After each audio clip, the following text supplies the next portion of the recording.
I'd like to share a little story that I developed some years ago about life in the bush, a part of life anyway, way up in the far northeastern regions of northern Alberta. Around that area we know as Lake Athabasca, the largest freshwater landmass in all of Canada. And I'm speaking of Fort Chipewyan, which is a remote fly-in community. You can only access it by air or by water. So some people, they'll take to go back and forth from Fort Chip to Fort McMurray, they'll go by boat. They can even go on the airplane that's provided there, but airplane service is kind of pricey to the North Country. So much cheaper by boat. Anyway, up past Fort Chipewyan, if you were to travel the Slave River, which extends from Fort Chipewyan north to Fort Smith, which is on the border of the Northwest Territories, right where the Alberta and Northwest Territories meet, there's a place where the Slave River and the Peace River come together, and it's called Peace Point. And at Peace Point, for the longest time, there were several little old log cabins up there, trappers' cabins, something that people did full-time year-round, hunting, trapping, fishing. And at this one home, we'll say the person's name was Donald Simpson, for example. It's just a fictitious name. But Donald was a drummer and a singer, and he was a darn good one.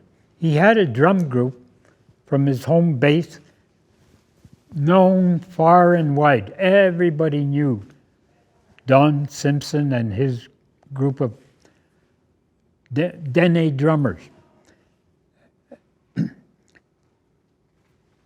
He was a single parent. He had 3 children, all boys, 3 boys. And each of those boys had a gift. They were good at something. And this one year, they wanted to get their dad a special present for Christmas, but they didn't know how they're going to do it. Up where they were, they didn't have no stores. They didn't have no real income. You know, they derived a few dollars from trapping and so on, but basically they were just getting by, surviving. So they didn't know, how can we get something for Dad? You know, we've got no place to go to get something. How are we going to do this? So they went and they sought out one of their uncles, who also happened to live at Peace Point, and his name was John.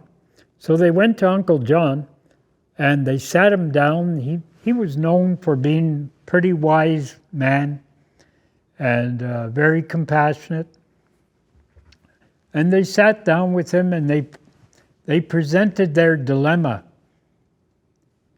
to Uncle John. And they said, what are we going to do? So they talked and they talked about it, and finally their uncle said, oh, I know just what we can do. Listen. And he started whispering amongst them, and he laid out a little plan. And the boy said, hey, you know, and their eyes just lit up. They just loved that idea. So they said, yeah, we'll do that, we'll do that. So, stage one. Christmas wasn't far away. They didn't have a lot of time. So stage one, they went to one of their aunties who they knew had some recent kill from hunting. And they went and they got a pelt, a raw pelt from her, it was from a caribou. And they got that caribou pelt, and they went and they took it. Their aunt had it all fleshed out, stretched, dried into a nice piece of rawhide. Immaculate, no holes in it, nothing. And they went and they got that pelt,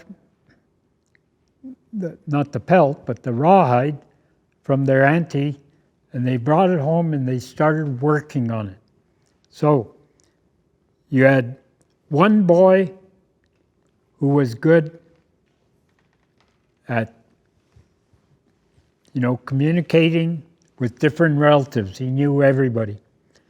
You had another boy who was really good at making handicrafts. So he went and fashioned that piece of rawhide into something special. And then his brother, the third one, he was an artist. He was always really good at artwork. So he went and did an image on that drum. And we'll get to that a little later. So they got all this stuff together, and they were really, really, once it was completed, this item they were making, the gift, they were getting really, really excited. And it was getting so close to Christmas, and they could hardly wait. They were just all fired up and antsy, and they almost blew it one time, giving away what it was to their dad. But finally, the day came along, and it was Christmas Eve. The night before Christmas, they were in their old log shack there, and their dad said, well, boys, you know I'm an early riser, and even though it's Christmas, I'm still going to get up early, but I'm going to go call it a day and crash. So away he went. He went off to bed, and the boys went, and here they waited till they were sure that he was asleep. So then they kept awake. They just kept talking amongst themselves about some things about Christmases past and what have you. And then they said, meanwhile, they'd open the door. The door to their room had just a draw curtain, and they'd peek out every once in a while. They had a little wall clock up there, old wind-up wall clock, and they'd keep peeking at the time there, and they couldn't sleep. They couldn't go to bed because they were just so excited for their dad and how he was going to receive this gift. And they started telling stories back and forth amongst themselves to while away the time. And then pretty soon they said, oh, look at it's. When looked out that door again and said, gee, it's 4 o'clock, Dad, that's going to be up in an hour or two. And because he's an early riser, they said, we got to go stash that gift somewhere now, So where are they going to put it? So they went. One of the boys picked up the gift, and he said, we'll move it. How about we'll put it over there under Dad's the little rag bench they had, a bench they used for a couch. It was a wood bench, actually, handmade, and it was a couch. But he had a couple of blankets thrown over it, and the end of the blanket tapered down to the floor, so it was a good hiding spot for the gift. And they stashed it away under the couch there. And then they went back to the room, started talking with each other again. And meanwhile, they keep looking out their doorway there, pulling that curtain back to see what time it was and to see whether or not Dad was up yet. Because the first thing he always did when he'd get up was he'd go over to the wood stove and put on a kettle of water, start up the fire, and boil that water, because he always had to have his cup of tea first thing in the morning. That was always the first. So the boys waited, and they kept looking and looking. And, the time kept going by on that clock, going around that hand. And the boys started cracking jokes to, just to help keep each other awake, make sure they didn't fall asleep. And then all of a sudden they heard a little scruffing around.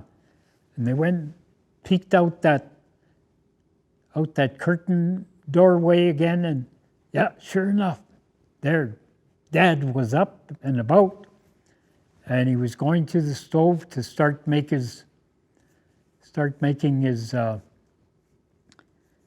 his tea. And the boy said, well, you know what? It's going to take a while for that water to boil. Why don't we go approach him now? Let's give him the gift now. They couldn't wait anyway,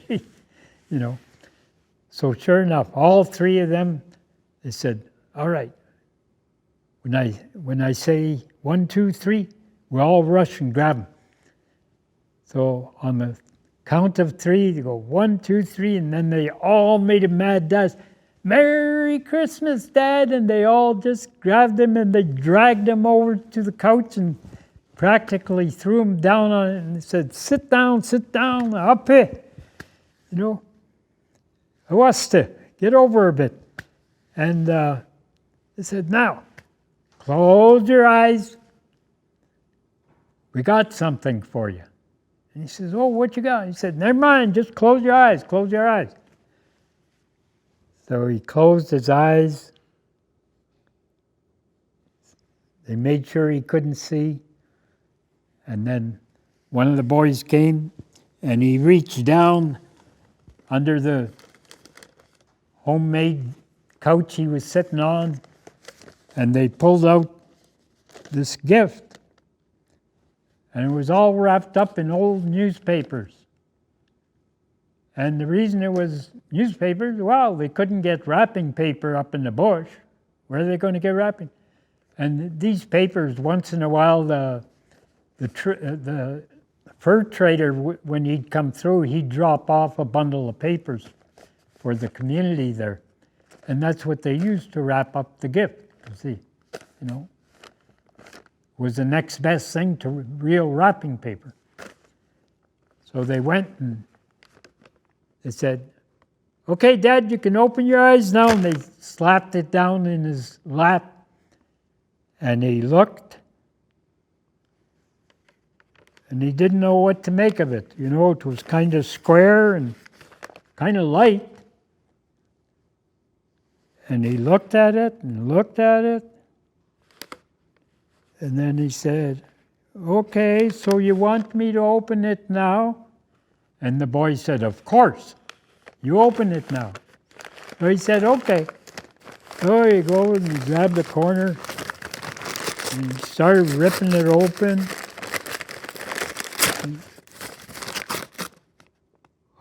And his eyes just went big when he saw what it was.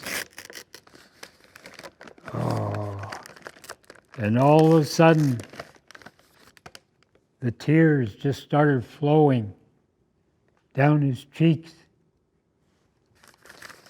It really, really hit him, this gift that had such impact on him. And he looked, he couldn't say nothing for the longest while.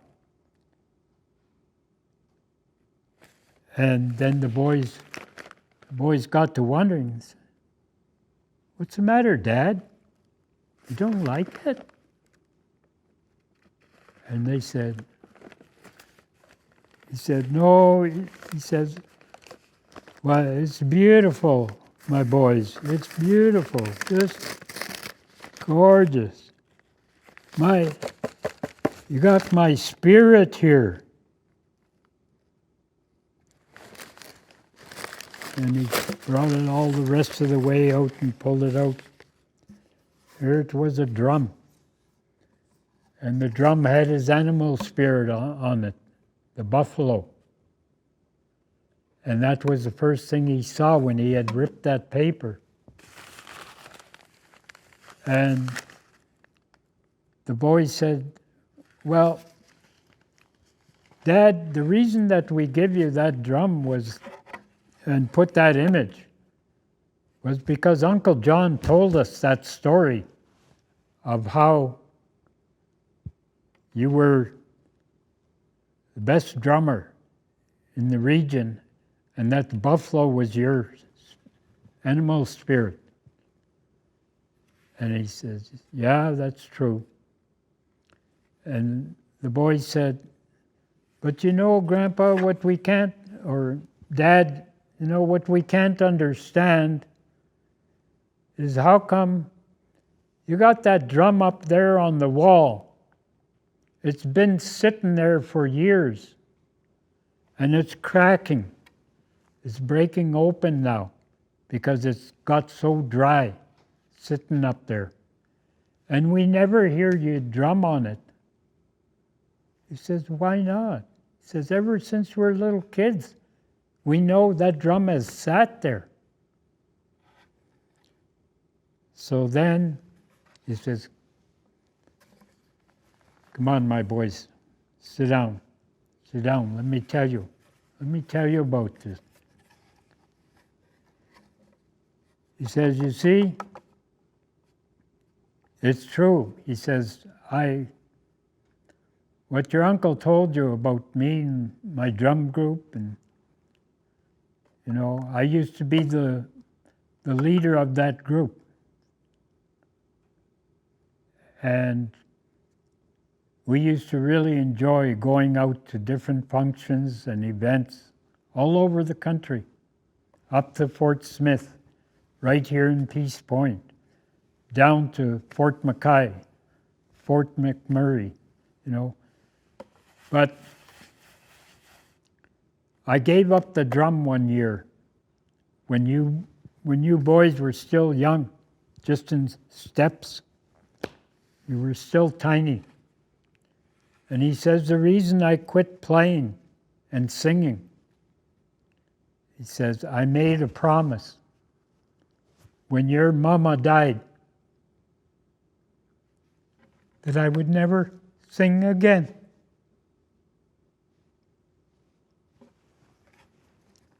And he says, that's why I couldn't say nothing when I first saw what you gave me. He says, it's been so many years, and I made that promise to my mom, to my, your mom, and my dear wife, God bless her heart, she knows that I keep my promises. But he sat there, as he sat there longer, talking with the boys, he came to realize that, you know, maybe there was a message here. Maybe this is a message. So he said, he thought to himself, what am I going to do with this? And it turned around. The old man turned around and started teaching his boys the drum songs.